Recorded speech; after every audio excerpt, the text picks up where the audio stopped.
Hello students, आज है lecture number 3, chapter some basic concepts of chemistry, class 11th। Last time हम लोगों ने सिग्निफिकेंट फिगर्स खत्म किया था, साइंटिफिक नोटेशन भी खत्म किया था, properties of matter and there measurement को भी खत्म किया था, और उसको हमने बहुत ही कम जाना था बिकॉज उनको ज्यादा पढ़ने की जरूरत फिजिक्स में थी। ठीक है, हमको यहाँ पर जितना यूज होना था उतना हमने पढ़ लिया। अब जो स्टार्ट हो रहा है ये सही मायने में केमिस्ट्री है। ठीक है, अभी जो स्टार्ट होने वाला है हमारा टॉपिक है लॉज ऑफ केमिकल कॉम्बिनेशन। इससे पहले कि हम स्टार्ट करें, आपको पहले कुछ कुछ बातें पता होनी जरूरी है, बिकॉज ये जो हमारा लॉज ऑफ केमिकल कॉम्बिनेशन है ये हमारी केमिस्ट्री के असली बेस को तैयार करता है। ठीक है, ये जो केमिस्ट्री कहते हैं ना, केमिस्ट्री किसी भी चीज का स्टार्ट होना, जैसे किसी मूवी का स्टार्ट होना, किसी इंसिडेंट का स्टार्ट होना। केमिस्ट्री अगर एक मूवी है तो इसका स्टार्टिंग जो हुआ है वो लॉज ऑफ केमिकल कॉम्बिनेशन से ही हुआ है। अगर ये नहीं होते तो हमारे पास केमिकल रिएक्शंस नहीं होते, ठीक है, इक्वेशंस भी नहीं होते, इवन हमारे पास law of conservation of mass भी नहीं होता, जो कि बहुत ही इंपॉर्टेंट है केमिस्ट्री में। मतलब बिना इनके केमिस्ट्री शुरू ही नहीं हो सकती। और इनको स्टार्ट करने वाले एंटोनी लॉरेंट लवोइजियर जो थे, जिन्होंने सही मायने में स्टार्ट किया, दुनिया के सामने रखा कि केमिस्ट्री क्या होती है, तो उनको दर्जा दिया गया है फादर ऑफ केमिस्ट्री का बाय ग्लोबल। ठीक है, उनकी कंट्री ने उनको बहुत सारे नोबेल प्राइजेस भी दिए हैं, और साथ ही साथ उनको कोई भूलेगा भी नहीं बिकॉज उनका कंट्रीब्यूशन बहुत ज्यादा है। इस चैप्टर में ऐसी और भी बहुत सारी बातें हैं, जैसे कि आपका जो ये जो हमारा लॉज ऑफ केमिकल कॉम्बिनेशन है, ये आपका 1774 से 1808 तक लिखा गया था। मतलब कि सोचिए आप कितना पहले 17th सेंचुरी से स्टार्ट हुआ है ये लेसन। ठीक है, अगर वही नहीं होता तो आगे कुछ भी नहीं होता, ना हमारे सामने मॉडर्न एटॉमिक थ्योरी होती, ना डाल्टन होती। Even though Dalton atomic theory के पहले से ये लॉज आए थे, और ये लॉज बहुत इंपॉर्टेंट है बिकॉज इन्हीं लॉज को बेस बनाकर डाल्टन ने, और एटम की पहली थ्योरी जो कि डाल्टन की ही थी, डाल्टन एटॉमिक थ्योरी भी इन्हीं लॉज के बेसिस पर बनाए गए थे। बट ये लॉ हमको टोटल पढ़ने हैं 6, according to NCERT only 4। But थोड़ा सा सिलेबस को साइड करते हैं, हम सारे ही लॉज को समझते हैं, बाकी जो यूजफुल रहेगा वो तो यूजफुल रहेगा, क्वेश्चन लगाते वक्त हम सीखेंगे। First of all, our first law is law of conservation of mass. आप में से बहुतों को ये लॉ पहले से पता है बिकॉज ये जूनियर क्लासेस में था। आप सरप्राइज नहीं होने चाहिए इसको देख के, law of conservation of mass. But अगर आप 11th में अभी पढ़ रहे हैं तो हम ऑब्वियसली आपको छोटी छोटी कुछ नई चीजें भी बताने की कोशिश करेंगे, होप सो कुछ नया लगे आपको। ठीक है, शायद आपने पहले ना सुनी हो। ये लॉ आपका 1774 में आया था, और इसको दिया था एंटोनी लॉरेंट लवोइजियर ने।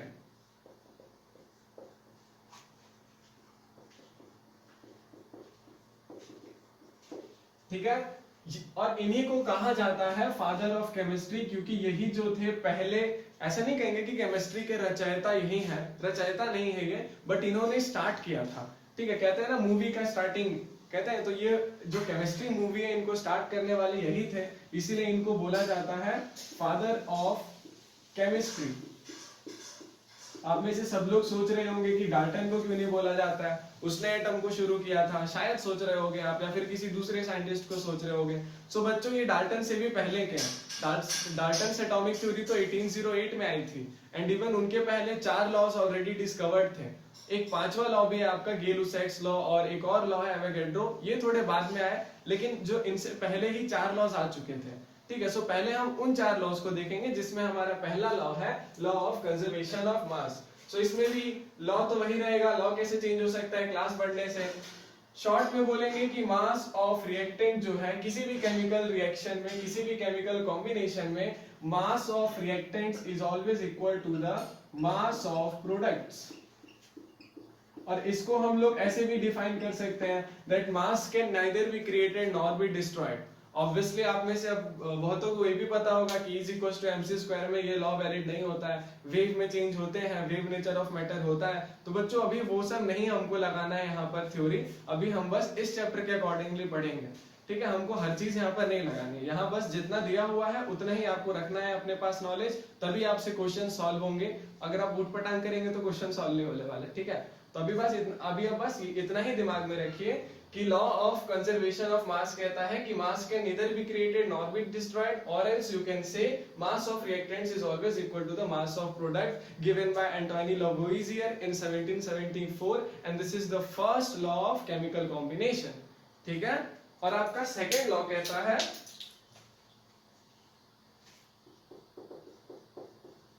लॉ ऑफ कांस्टेंट प्रोपोर्शन, और इसको दूसरे नाम से भी बोला जाता है लॉ ऑफ डेफिनिट प्रोपोर्शन। ठीक है, अब ये लॉ भी आपको बहुत अच्छे से भाली भांति ज्ञात होगा अगर आप पढ़कर आए हैं क्लास 9th को अच्छे से। तो इसमें क्या कहता था कि कोई भी कंपाउंड, शॉर्ट में क्या बोलेंगे, एनी कंपाउंड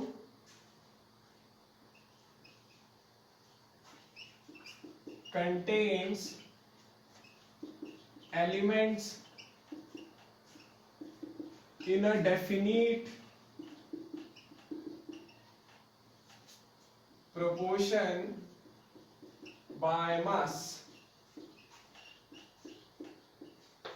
ये शॉर्ट में आप ऐसे मेमोराइज कर सकते हैं, डेफिनेशन आपको मेरे नोट्स में मिल जाएंगे, पीडीएफ में आपको मेरा हैंड रिटन नोट्स मिलेगा। ठीक है, सो पूरा डेफिनेशन लिखना आई थिंक टाइम का वेस्टेज होगा। सो बेसिकली जो लॉ ऑफ कांस्टेंट प्रोपोर्शन है वो ये कहता है कि आपका कोई भी कंपाउंड होगा, चाहे वो कहीं से भी आप लेकर आए, कोई भी कंपाउंड हो, चाहे वो पानी हो, चाहे वो हाइड्रोक्लोरिक एसिड हो, चाहे कोई भी कंपाउंड हो, ठीक है, उसमें जो एलिमेंट्स कंबाइन होंगे एक दूसरे से वो फिक्स्ड मास में कंबाइन होंगे, उनका रेशियो हमेशा फिक्स आएगा। प्रोपोर्शन मतलब क्या हुआ, जैसे कि अगर हमारे पास H2O एक मॉलिक्यूल है, आप इसके मास का रेशियो निकालेंगे, दैट इज 2:, ऑक्सीजन का mass that is 16, this will be 1:8, and this is constant for every molecule of water।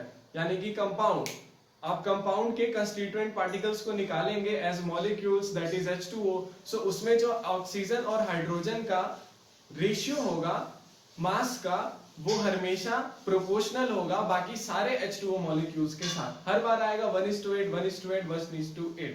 इसको देने वाले थे हमारे साइंटिस्ट जोसेफ प्रॉस्ट, और ये लॉ 5 साल बाद आया था एंटोनी लेवोइसियर के। ठीक है, सो इसको किन्होंने दिया, सो इनको, इस लॉ को देने वाले इंसान थे हमारे Joseph Proust, that is JOSEPHPROUST। और ये कब आया था, सो इस लॉ के आने के 5 साल बाद, यानी कि 1779। अब इसको बताना इंपॉर्टेंट क्यों है डेट, हम आपको इसलिए ये डेट्स बार बार बता रहे हैं ताकि आप ये समझ सकें कि ये लॉज का इंपॉर्टेंस क्या है।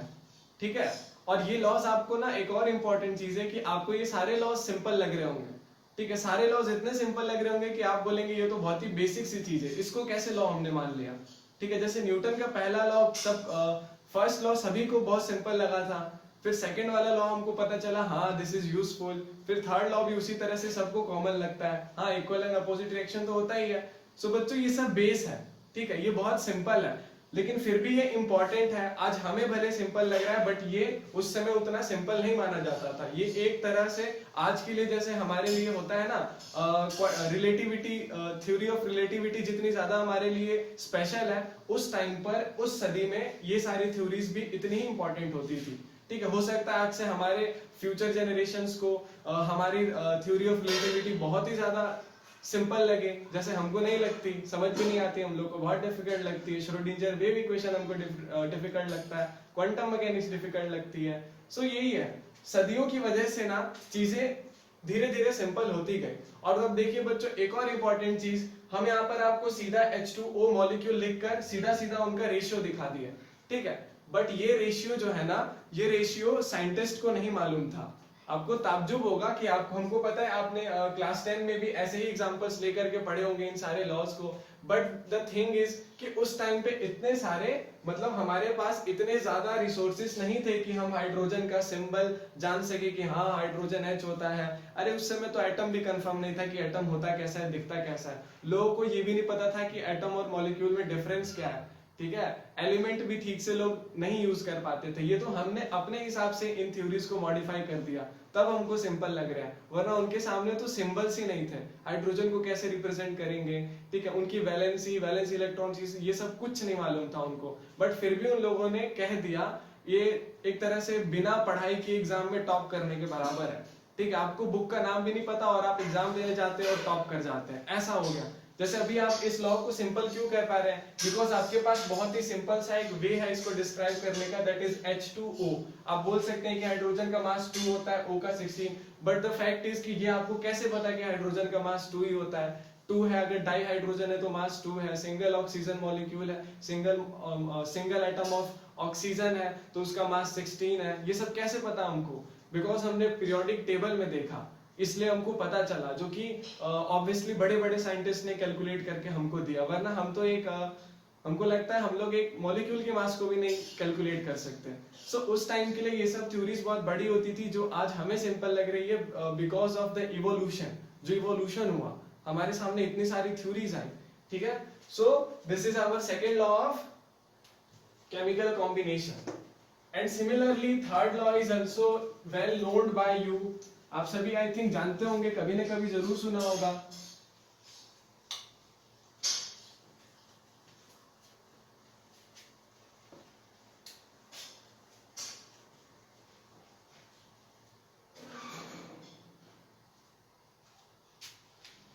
The third law is law of multiple proportion।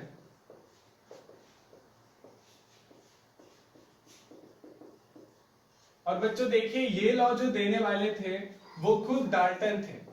ठीक है, इस लॉ को दिया था खुद डाल्टन ने। आप सोच रहे होंगे कि डाल्टन ने ये लॉ दिया है तो फिर एटॉमिक थ्योरी भी दे दी होगी उसी टाइम पे। ऐसा नहीं है, उन्होंने एटॉमिक थ्योरी दी थी 1809 में, बट ये लॉ उन्होंने दिया था 1803 में। ठीक है, 4 साल बाद जोसेफ प्रॉस्ट के उनका ये लॉ आया था, that is law of definite proportion. और ये लॉ के 5 साल बाद उन्होंने अपनी एटॉमिक थ्योरी दे दी थी। डाल्टन ने कहा when two elements combine with each other to form 2 or more than 2 compounds, the masses of one of the elements which combine with fixed mass of the other bear a simple whole number ratio to one another। इसको simple समझने का तरीका ये है कि आप क्या करिए, आप कोई भी 2 कंपाउंड्स को ले लीजिए। ठीक है, जैसे कि मान लीजिए हम एक कंपाउंड ही जरूरी नहीं है, आप चाहें तो एलिमेंट ले सकते हैं, एटम्स को भी ले सकते हैं, मतलब कोई 2 स्पीशीज को आप ले लीजिए। ठीक है, जैसे हम ले रहे हैं एक बार कार्बन को, थोड़ा सा हमने कार्बन लिया, साथ ही साथ थोड़ा सा ले लिया हमने ऑक्सीजन। देखिए बच्चों, हम सिंबल जानबूझ के नहीं लिख रहे हैं, बिकॉज उस टाइम पे सिंबल्स तो डिस्कवर ही नहीं हुए थे, बट फिर भी आपको समझाने के लिए हम सिंबल्स के फॉर्म में भी समझा देंगे, सो डोंट वरी। ठीक है, so carbon combines with oxygen and this will give carbon dioxide. आप सभी ने ये चीज तो सुनी होगी।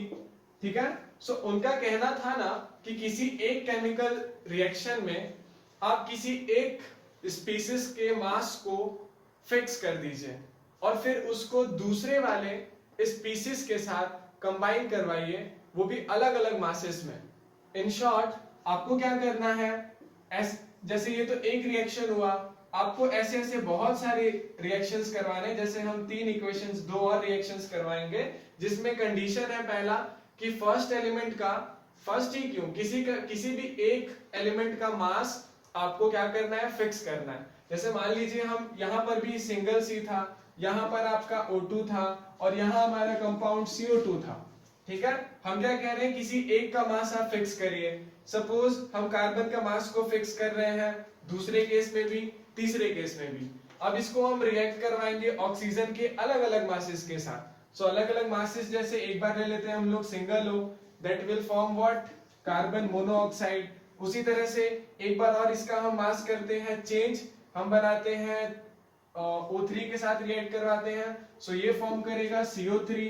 आप सभी को पता है CO3 पे माइनस, वैसे ये जरूरी नहीं है, इसको हटाइए चार्ज वगैरह, वैसे ये तो सिंबल्स भी उस समय नहीं पता था, बट समझने के लिए हम यूज कर रहे हैं आज के रिसोर्सेज को यूज करके।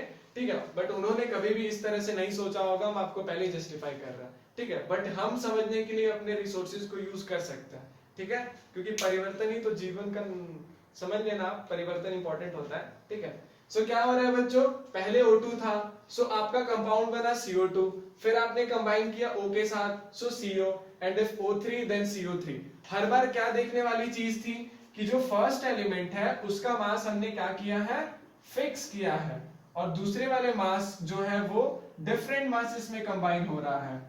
क्लियर है? ठीक है। सो जब कंपाउंड बनेगा तो उनके लॉ के हिसाब से अगर कंपाउंड बन रहा है तो देखिए, अगर बना ही नहीं तो बात अलग है। अगर आप कंपाउंड इस केस के साथ बनाते हैं तो जो फिक्स मासेस के साथ जो एलिमेंट कंबाइन हो रहा था, उन एलिमेंट्स के जो डिफरेंट मासेस होंगे वो आपस में सिंपल होल नंबर रेशियो में कंबाइंड होंगे। इन शॉर्ट उनका कहना था कि जो O2S2O ये जो मासेस होंगे ये सारे किस तरह से होंगे, सो ये सभी के सभी होल नंबर रेशियो में कंबाइन होंगे एक दूसरे के साथ। क्लियर है? सिंपल। क्या कर रहे हैं हम लोग, एक एलिमेंट के मास को हमने फिक्स किया, दूसरे वाले एलिमेंट को भी अगर फिक्स करते तो फिर सेमी कंपाउंड बनता, फिर तो बातें अलग हो जाती, लॉ ऑफ कांस्टेंट प्रोपोर्शन वहां पे लग जाता। हमने क्या किया, एक के मास को फिक्स किया, दूसरे एलिमेंट के मास को हमने फिक्स नहीं किया, उस एलिमेंट के मास को हमने डिफरेंट रखा, वेरी करने दिया, ठीक है, और अलग अलग कंपाउंड्स को हमने फॉर्म किया। तो जब अलग अलग कंपाउंड्स फॉर्म हुए तो जिस एलिमेंट का मास फिक्स नहीं था, डिफरेंट था, सो उन डिफरेंट मासेस का जो रेशियो था वो ratio simple whole number ratio था। आप वेरीफाई कर सकते हैं। O2 का मास कितना होता है, सो दिस इज 32, O का मास कितना होता है, so this is 16, and O3 का मास 16 3 जा 48, and this will give you 2:1:3, and these are the whole numbers। वैसे होल नंबर में 0 होता है, बट इसको अब साइंटिस्ट ने होल नंबर दिया है तो अपना उनकी मर्जी, बट हम अपने तरह से समझेंगे कि वो नेचुरल नंबर का रेशियो देता है, बिकॉज 0 तो हो ही नहीं सकता ना, 0 is a whole number, but 0 तो कोई कंपाउंड हो ही नहीं सकता, ठीक है। ऑब्वियसली उसका रेशियो कम से कम 1 आना चाहिए, ठीक है। सो यहाँ पर आया है 1:2:3, so this is whole number ratio according to law of multiple proportion given by John Dalton in 1803। अब देखिए बच्चों, ये जो लॉस तो है ना, ये ठीक है, इसको थर्ड नंबर पे ही सिखाया जाता है, बट अगर आप एक्चुअल ऑर्डर में चलेंगे, सो this is not the third law. ये थर्ड लॉ नहीं था बच्चों, आपको सिखाया जाता है, हमको पता है कि ये थर्ड लॉ है, बट ये थर्ड लॉ नहीं था। इससे पहले भी एक लॉ था, जो था हमारा लॉ ऑफ रेसिप्रोकल प्रोपोर्शन, जो एनसीईआरटी में नहीं सिखाया जाता, ठीक है। The fourth law was law of reciprocal proportion.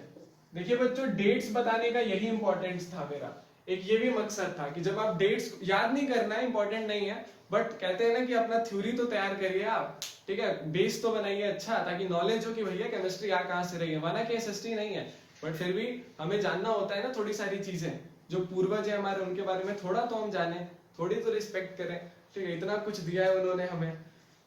सो देखिए बच्चों, लॉ ऑफ रेसिप्रोकल प्रोपोर्शन इस लॉ के पहले आया था, और फर्स्ट दो लॉ के बाद, लॉ ऑफ कांस्टेंट प्रोपोर्शन और लॉ ऑफ कंजर्वेशन ऑफ मास के बाद आया था, ठीक है। और ये लॉ आपका आया था 1792 में,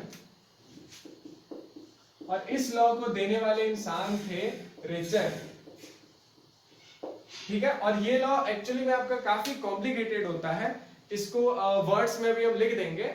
सो ये कॉम्प्लिकेटेड है, इसको पढ़ के समझना, इसको एग्जांपल से हम लोग ज्यादा बेहतर समझ सकते हैं, ठीक है। Law of reciprocal proportion that is given in 1792 by Richter, it says that when two elements combine separately with a fixed mass of the third element, then the ratio of their masses in which they do so is either same or some whole number multiple of the ratio in which they combine with each other। So आप इसको सबसे पहले note कर लीजिए, ठीक है, उसके बाद हम समझेंगे। देखिए बच्चों, अगर आप कोशिश करेंगे सीधा पढ़ के समझने का, तो आपको नहीं समझ में आएगा, ऑब्वियसली ये कंफर्म है, आप नहीं समझ पाएंगे।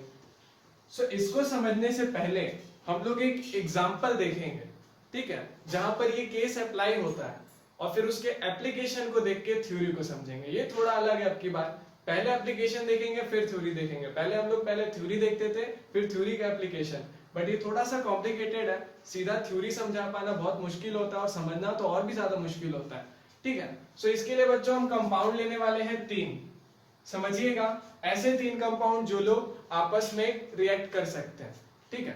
सो कौन है कार्बन के साथ रिएक्ट करने वाला, suppose oxygen can react with carbon as well as sulfur can react with carbon. So first step में आपने क्या किया, तीन ऐसे एलिमेंट्स को लिया जो कि एक दूसरे के साथ कंबाइन हो सकते हैं, रिएक्ट कर सकते हैं और उनकी लैंग्वेज में कंबाइन कर सकते हैं, ठीक है। So C and S will form a compound that is CS2. O and S will be form a compound that is SO2. And similarly C and O combines to give CO2 in the most stable state. वैसे और भी हो सकता है, no CO3, CO, but आपको पता है कि उन सभी से ज्यादा स्टेबल तो आपका होता है CO2. So हम जनरल कंपाउंड्स ले रहे हैं. And again these are not included in the example given by Richer. Richer ने ऐसा कुछ नहीं कहा था. ये हमने अपने लिए सुविधाजनक करने के लिए ऐसे एग्जांपल्स को खुद से क्रिएट किया, ठीक है। समझ में आने से फर्क मतलब है हमको। तो देखिए बच्चों, उनका कहना ये था, सबसे पहले तीन अगर आपने ऐसे एलिमेंट्स लिए हैं जो कि एक दूसरे के साथ रिएक्ट करके कुछ ना कुछ कंपाउंड्स फॉर्म कर सकते हैं, फर्स्ट कंडीशन समझ में आया। सेकंड क्या कहते हैं वो लोग कि अगर आप इनमें से सपोज फर्स्ट ऑफ ऑल आपने किन्हीं दो कंपाउंड को चूज किया, that is first one is CO2 CS2। Second step में क्या करना है आपको कोई दो कंपाउंड चूज करने हैं जिसमें किसी एक कंपाउंड कोई एक कंपाउंड कॉमन हो और उसका मास फिक्स हो। कंडीशन समझ में आया? जिसमें कोई एक कंपाउंड कॉमन हो, दैट इज CO2, यहां पर भी CS2 और उसका मास फिक्स हो, दैट इज यहां पर भी मास होगा 12 म्यू, यहां भी मास होगा 12 म्यू। सो अब सेकंड स्टेप के बाद आपको थर्ड में क्या करना है कि आपको सबसे पहले ये देखना है कि जब CO2 के साथ कंबाइन होता है तब किस रेशियो में कंबाइन हो रहा है। फिर आपको क्या देखना है कि जब कार्बन सल्फर के साथ कंबाइन होता है तो किस रेशियो में कंबाइन होता है। तो आपको दो रेशियोस निकालने हैं। थर्ड स्टेप में आपको दो रेशियोस निकालने हैं जिसमें कि ये लोग कंबाइन करते हैं एक दूसरे के साथ, ठीक है। मतलब कोई एक सेम एलिमेंट दो अलग अलग एलिमेंट्स के साथ कंबाइन करता है। जहां पर है कार्बन कंबाइन करेगा ऑक्सीजन और सल्फर दोनों के साथ separately, forming two new compounds that is CO2 and CS2। Clear है? सो इस रेशियो को हम लोग बोलेंगे दैट इज R1। कितना रेशियो आएगा बच्चों? कार्बन का मास है 12, ऑक्सीजन का मास होता है 16 एंड 16 सूजा दैट इज 32 एंड यहाँ पर कार्बन का मास होता है बच्चों 12:2 और इस रेशियो को बोलेंगे हम लोग R2 दैट इज 12:2। सल्फर का मास होता है 32 and 32 multiply by 2 that is 64। ठीक है बच्चों, हमको उम्मीद है कि आपको आता होगा ये मासेस निकालना, रेशियो आपने क्लास 9 में सीखा होगा ऑब्वियसली, ठीक है। अब आप इसको सिंपलेस्ट करिए, 2 6 are 12, 2 3 are 6, 2 2 are 4, 2 3 are 6, 2 1 are 2, 2 6 are, that is 3:16। सो बच्चों देखिए एक रेशियो कौन सा है? 3:16। दूसरा रेशियो भी सिंपलेस्ट फॉर्म में आपका आएगा 4 3 are 12, 4 8 are 32, that is 3:8। ठीक है, सिंपल। अब आपको क्या करना है, एक और रेशियो निकालना है जिसका नाम आप देंगे R3। ये R3 कौन सा रेशियो होगा? ये R3 वो रेशियो होगा जिसमें कि सेम कंपाउंड नहीं था, ठीक है। समझिएगा, CO2 यहां पर है CS2। आपको क्या करना है, फोर्थ स्टेप में आपको वो वाले कंपाउंड को हटाना है जो कि दोनों में कॉमन है। कार्बन कार्बन इज कॉमन ही है, ठीक है, लेकिन यहां पर क्या है, आपका कार्बन नहीं है, ठीक है। तो यहां पर नया कंपाउंड क्या बना, SnO2। यानी कि देखिए, एक बार कार्बन O के साथ कंबाइन हुआ, एक बार कार्बन S के साथ कंबाइन हुआ, तब का रेशियो, ठीक है। और एक हम रेशियो निकाल रहे हैं जब कार्बन नहीं है बीच में, सल्फर और ऑक्सीजन आपस में एक दूसरे के साथ कंबाइन हो रहा है। सो R3 आपका वैल्यू आ जाएगा दैट इज 8 8 16 32 32:32 दैट इज 1:1। अब देखिए बच्चों, आपके पास तीन रेशियो आ चुके हैं। अब आप लॉ को जरा फिर से रीड आउट करेंगे मेरे साथ, ठीक है।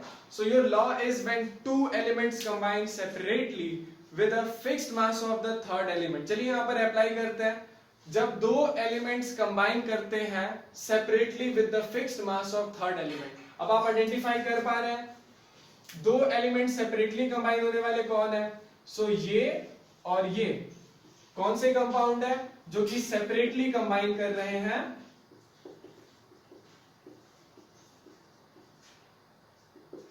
किसके साथ? Fixed mass of third element. Third element कौन सा है बच्चों?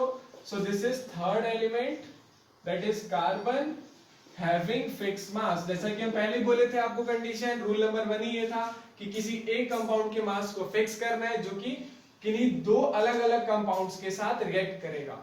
ठीक है, सो ये कौन है? Third element having fixed mass. ये थोड़ा मुश्किल है समझना, सो प्लीज आप इसको बार बार सुनना ताकि आपको ये अच्छे से जब तक समझ ना आए आप प्लीज रिपीट पे लगा के सुन लेना। ठीक है, this is good for you. तो देखिए बच्चों, पहला केस तो सेटिस्फाई हमने कर लिया अकॉर्डिंग टू लॉ। अब जब आप आगे रीड करेंगे, so this will be then the ratio of their masses in which they do सो।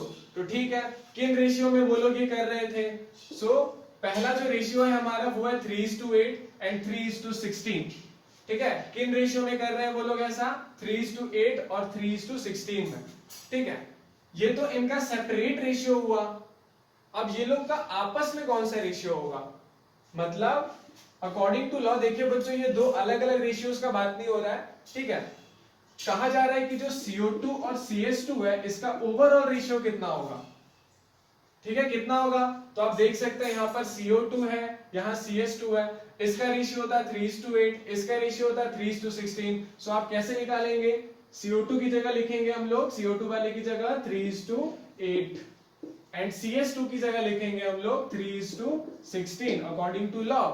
ठीक है, ये नया रेशियो निकल रहा है और ये हमारा होगा x वैल्यू, इसको बोलेंगे हम लोग x। वैसे आप चाहें तो कोई दूसरा वेरिएबल बोल सकते हैं, जैसे अल्फा भी बोल सकते हैं।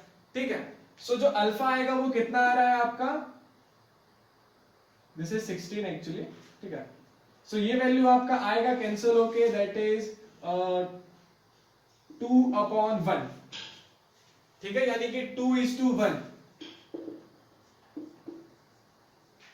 सो लॉ के अकॉर्डिंगली क्या कहा गया था? When the ratio of their masses in which they do so,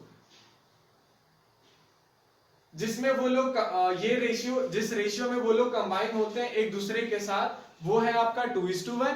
this is our actual first ratio. ठीक है, आगे कहता है then they do so is either same or some whole number multiple of the ratio in which they combine with each other। कौन each other के साथ combine करेगा? सो कहा जा रहा है कि जिस रेशियो में कार्बन ऑक्सीजन के साथ, सल्फर के साथ कंबाइन हो रहा था, जिन रेशियो में उनका जो टोटल रेशियो होगा दैट इज 2:1, वो रेशियो हमारा इन दोनों के आपस में कंबाइन होने का मल्टीपल होगा या तो इक्वल होगा उसके। यानी कि जो हमारा S और O2 का रेशियो होना चाहिए वो क्या होना चाहिए? या तो वो 2/1 के इक्वल होना चाहिए, यानी कि वो भी 2:1 ही आना चाहिए, या फिर वो उसका कोई मल्टीपल हो सकता है। जैसे 2 के मल्टीपल आप बताइए, इसका मल्टीपल बताइए इस रेशियो का। 2:1 is similar to what? 4:2 similar to 6:3 similar to 12:24 and so on. Actually 24:12। ठीक है, समझ रहे हैं आप लोग? लॉ को सेटिस्फाई करने के लिए जो हमारा SO2 का रेशियो होना चाहिए वो होल नंबर मल्टीपल होना चाहिए या तो उसके इक्वल होना चाहिए। किसके? जिस रेशियो में ये दोनों कंपाउंड्स फॉर्म हो रहे थे, दैट वाज 2/1। उम्मीद है आपको शायद समझ में आया हो। ठीक है, सो क्या हमारा ऐसा हो रहा है? तो देखिए क्या हो रहा था, रेशियो 3 कितना था SO2 का? SO2 का रेशियो आपका आया था 1:1, दैट इज 1/1। और आपको क्लियरली दिख रहा है कि 1 इज द मल्टीपल 2, 1 का मल्टीपल 2 होता है, यानी कि 2 इज द मल्टीपल ऑफ 1। ठीक है, अगर यहां पर आपका 3 आता ना तो ये गलत होता, जो कि नहीं आएगा कभी भी 3, because 3 is not the multiple, 2 is not the multiple of 3। ठीक है, लेकिन आपको पता है 1 के टेबल में तो 2 आता है, 1 मल्टीप्लाई बाय 2 दैट इज 2। ठीक है, सो यही कहना चाहता है आपका लॉ ऑफ रेसिप्रोकल प्रोपोर्शन। अब देखिए बच्चों, इस लॉ को हटा इसलिए दिया गया बिकॉज इसका कोई यूज ही नहीं है। ऑनेस्टली कहीं कोई यूज नहीं है, ना ही जेईई मेंस में, ना ही जेईई एडवांस में, ना ही बोर्ड्स में, कहीं यूज नहीं है इसका। बट जानना जरूरी है। ठीक है, सब लोग जान रहे हैं तो आप भी जानिए, कितने सारे लॉज थे। ठीक है, और अब आप, और ये लॉ आपका कब आया था? सो डाल्टन के पहले आया था ये लॉ, इसको ध्यान में रखिएगा। ठीक है, this law was established by Richard before Dalton. So कुल मिला के अभी आपके पास 4 लॉज हो चुके हैं।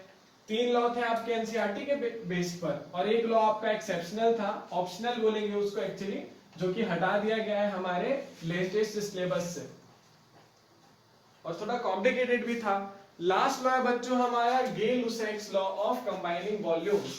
ठीक है। सो देखिए बच्चों, इस लॉ के बारे में ये कहेंगे कि ये लॉ डाल्टन ने फॉलो नहीं किया, ठीक है। This was the only law which Dalton didn't follow, ठीक है। सो ये लॉ थोड़ा अलग है, और ये लॉ जो है आपका, वो डाल्टन्स एटॉमिक थ्योरी का भी लिमिटेशंस को बनाता है, ठीक है। When gases react with each other, they do so in volumes which bear simple whole number ratio to one another and to the volumes of product. If these are also gases, provided all volumes are measured under similar conditions of temperature and pressure. So देखिए बच्चों, ये law सबसे ज्यादा simple law कहा जाता है after the law of conservation of मास। बहुत से बच्चों के लिए शायद उससे भी आसान आपको यही लगे, बहुत ही सिंपल है, बहुत ज्यादा सिंपल है। देखिए करना क्या है आपको, सपोज के लिए आपके पास दो कंटेनर्स थे पहले, ठीक है। एक कंटेनर में आपका गैस है सपोज H2 गैस, दूसरे कंटेनर में गैस है सपोज Cl गैस, ठीक है, दैट इज Cl2 गैस। और आपने क्या किया है, दोनों कंटेनर्स को मिक्स कर दिया। सो आपका फाइनल जो प्रोडक्ट बना वो क्या होगा, that will be also HCl gas. सब लोग बोलेंगे ये तो लिक्विड होता है, कुछ लोग बहुत पढ़ के आए होंगे, हाँ होता है, पर मान लो ना आप अभी के लिए गैस है, ठीक है। हम ऐसे कंडीशंस ऑफ टेम्परेचर और प्रेशर को लिए हैं कि तीनों गैस है।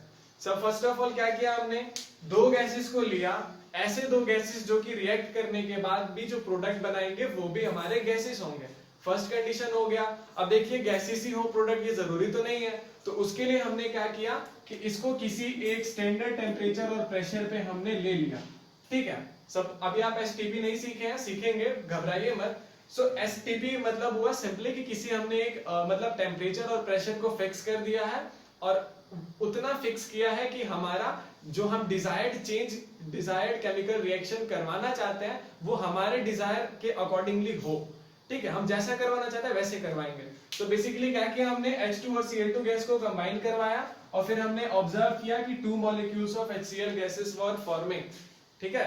सो गेलुसाइड का ये कहना था कि जब दो गैसेस आपस में जब भी कंबाइन करेंगी, ठीक है, जब दो गैसेस जब भी आपस में कंबाइन करेंगी और प्रोडक्ट भी गैसेस होगा, तो उन सारे रिएक्टेंट्स और प्रोडक्ट्स के गैसेस का जो रेशियो होगा वो हमेशा होल नंबर होगा, ठीक है। सिंपल होल नंबर, लेकिन हम लोग समझेंगे अपने लैंग्वेज में कि that will be natural number, क्योंकि होल नंबर तो जीरो भी होता है, ठीक है।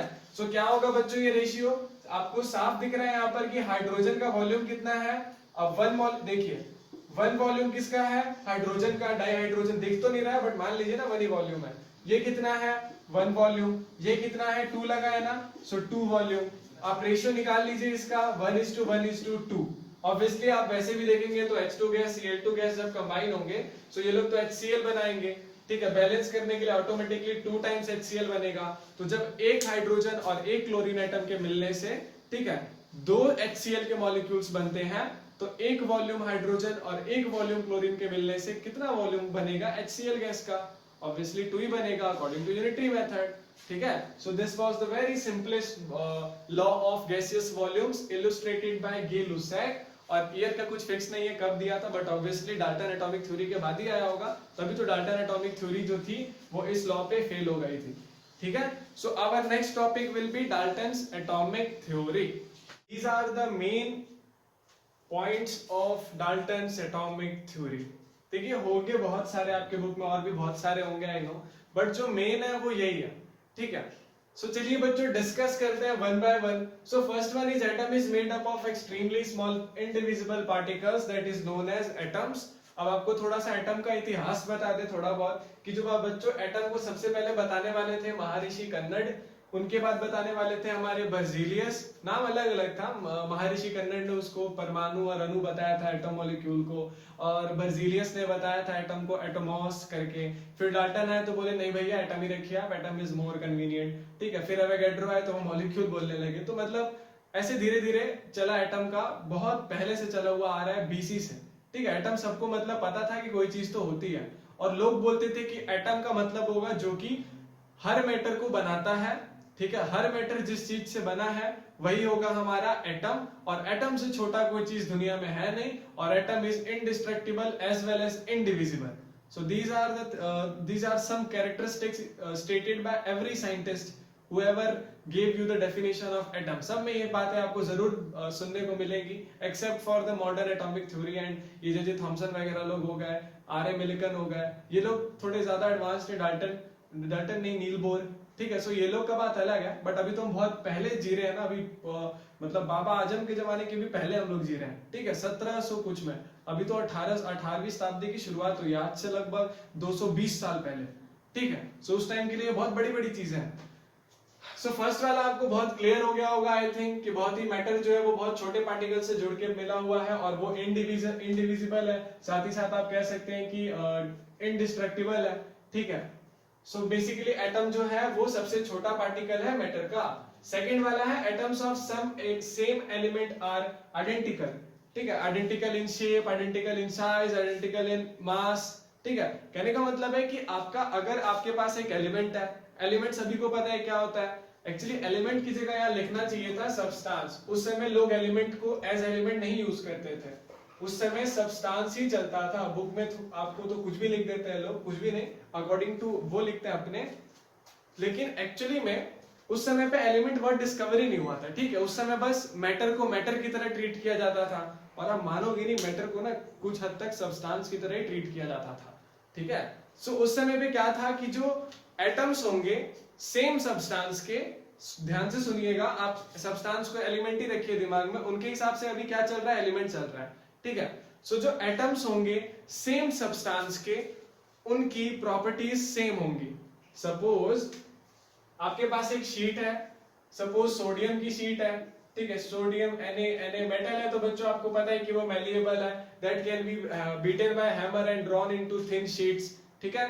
सो मेटल है, हमने शीट बनाया, उसमें क्या होगा, बहुत सारे सोडियम के एटम्स होंगे, ठीक है। So according to the second postulate, जो सोडियम एटम की प्रॉपर्टीज होंगी, ठीक है, जो प्रॉपर्टीज होंगी वो सेम होंगी, ठीक है, सारी प्रॉपर्टीज सेम होंगी। आइडेंटिकल मतलब क्या हुआ, कोई भी दो चीज आइडेंटिकल कब होती है, आइडेंटिकल मतलब सेम टू सेम कब होती है, जब उनकी सारी प्रॉपर्टीज सेम हो।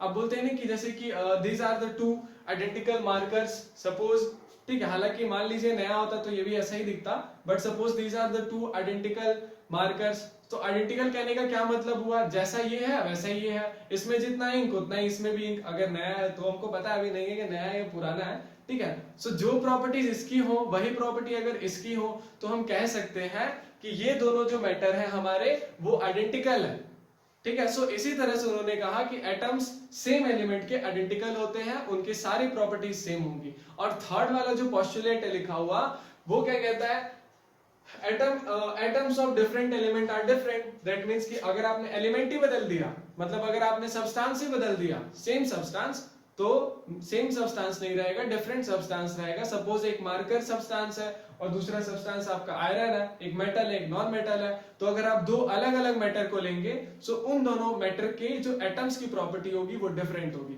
ऑब्वियसली अब जब मैटर की प्रॉपर्टीज डिफरेंट है तो एटम्स की भी तो होना बनता है ना बॉस, कुछ नहीं तो कंपोजिशन। अच्छा छोड़िए, इतना ही समझिए आप, जैसे मेटल अगर एक कोई मेटल है, चलिए तो कोई दूसरा चीज है वो भी मेटल ही है, बट अगर दोनों एलिमेंट सेम नहीं है, जैसे सोडियम भी मेटल है, suppose sodium is also metal, हम एक और शीट तैयार किए हैं आयरन की, Fe is also a metal. So आप दोनों में से एक एक एटम को उठाइए, सोडियम और आयरन को, आप ऑब्जर्व करेंगे कि दोनों की प्रॉपर्टीज डिफरेंट है। उसी तरह से आपका सोडियम का मास अलग होगा, आयरन का मास अलग होगा, तो आप बोलेंगे कि ये तो पहले से हमको पता है। अरे भैया, तो पीरियोडिक टेबल आपके हाथ में है ना, उनके हाथ में थोड़ा ना था, ठीक है। उनको थोड़ी पता है कि जो आयरन है वो अलग सब्सटेंस से बना है, जो सोडियम है वो अलग सब्सटेंस से बना है। वो तो ये भी नहीं जानते थे कि आयरन का फॉर्मूला क्या है, ठीक है, Fe ही लिखते हैं। तो बच्चों ये बहुत पुरानी बात है, अभी आपको हंसी है, बट उस टाइम के लिए बहुत बड़ी डिस्कवरीज थी, ठीक है। सो इसीलिए थोड़ा पेशेंट रहिए, हंसी कंट्रोल करके सुनते रहिए। The fourth one is atom is the smallest particle that takes part in a chemical reaction। देखिए बच्चों, ये सारी बच्चों वाली बातें आपको बतानी जरूरी इसलिए है ताकि आपका एक सोचने का नजरिया तैयार हो, ठीक है। आप समझे कि पहले के लोगों ने कैसे सोचा था, उनकी क्या सोच होती थी, उनकी सोच की मिस्ट्री को आप सॉल्व करेंगे तब तो खुद की सोच की मिस्ट्री देंगे। अब वो बात अलग है कि आपकी भी सोच की मिस्ट्री आज बहुत बड़ी लगेगी, 10 साल बाद फिर वो भी छोटी होगी, 100 साल बाद शायद लोग भूल भी जाए, आप ही को क्या पता। जैसे लॉज के आने के बीच में 5 to 6 ईयर का डिफरेंस है या फिर 4 ईयर का तो डिफरेंस है ही। अरे पहले दो लॉ के आने के बीच में भी तो 5 ईयर का डिफरेंस था ना। 1794 आई थिंक 1794 से 1799 तो 5 साल का डिफरेंस हुआ ना 1774 से, ठीक है। सो बेसिकली कि ये कहने का मतलब है कि जब इतने इयर्स का डिफरेंस है, सो उनके बीच में क्या क्या डिस्कवरीज हुई, हमको जब ये आज नहीं पता तो फिर कैसे ये हम कह सकते हैं कि जो आज हम डिस्कवर करेंगे वो हमको 100 साल बाद देखने को मिल ही जाएंगी, ठीक है। तो हमको जो बहुत हमको वैसे तो ये बहुत सिंपल चीजें लग रही है, बट एक्चुअली में उस टाइम के लिए बहुत बड़ी चीजें थी, ठीक है, जो आज भी हमको याद है। सो थर्ड फोर्थ वाली एटम जो है वो स्मॉलेस्ट पार्टिकल होता है, एक जो कि केमिकल रिएक्शन में पार्टिसिपेट करेगा। और बच्चों गौर करना इसको, ये जो थ्योरी है ना ये आज तक वैलिड है, ठीक है। This is very important star. ये थ्योरी मॉडर्न एटॉमिक थ्योरी में भी वैलिड है और इस थ्योरी को कोई थ्योरी आज तक गलत नहीं कर पाई है डाल्टन की, ठीक है। एटम ही होता है स्मॉलेस्ट पार्टिकल जो कि केमिकल रिएक्शन में पार्टिसिपेट करता है। आप बोलेंगे नहीं भैया हम तो जानते हैं इलेक्ट्रॉन होता है, अरे भैया इलेक्ट्रॉन से नहीं होता है, ठीक है। इलेक्ट्रॉन का एक्चुअली में कोई अस्तित्व ही नहीं है बिना एटम के, वो एटम ही होते हैं जो इलेक्ट्रॉन को खेल रहा होता है। फॉर एग्जाम्पल अगर आप मान लीजिए बॉक्सिंग खेलते हैं तो क्या बोला जाएगा, आपके हाथ जीत गए या आप जीत गए, आप ही बताइए कौन जीतेगा।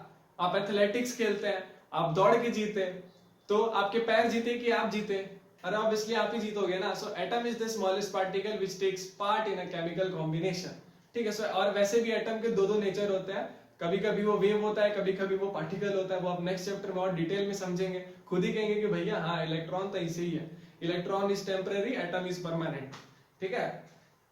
सो fifth one is atom combine in fixed simple whole number ratio to form compound atoms। सब अभी यहाँ पर सबको खटक रहा होगा कि हम यहाँ पे एटम्स गलती से लिखे हैं क्या, नहीं, ये एकदम एग्जैक्टली एटम्स ही लिखा गया था, ठीक है। डाल्टन जो थे वो कंपाउंड एटम्स ही बोलते थे, बर्जीलियस भी कंपाउंड एटम्स ही बोलते थे, वो एवोगैड्रो थे जिन्होंने मॉलिक्यूल वर्ड को डिस्क्राइब किया कि भैया कंपाउंड तो एटम से बनता ही नहीं है, एटम से बनेगा तो वो एलिमेंट हो जाएगा, कंपाउंड नहीं होगा।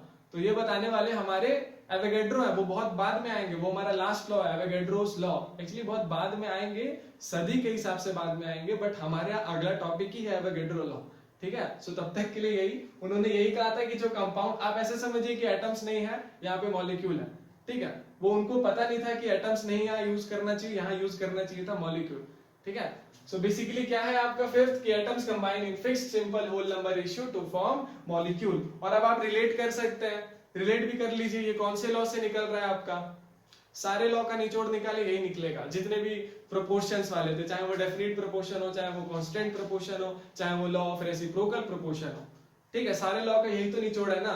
फर्स्ट वाला लॉ का भी वही बेस है, ठीक है। Extremely small particles called sorry last वाला जो है आपका atoms can neither be created nor be destroyed, ये आपका किस लॉ से निकला है, फर्स्ट लॉ से।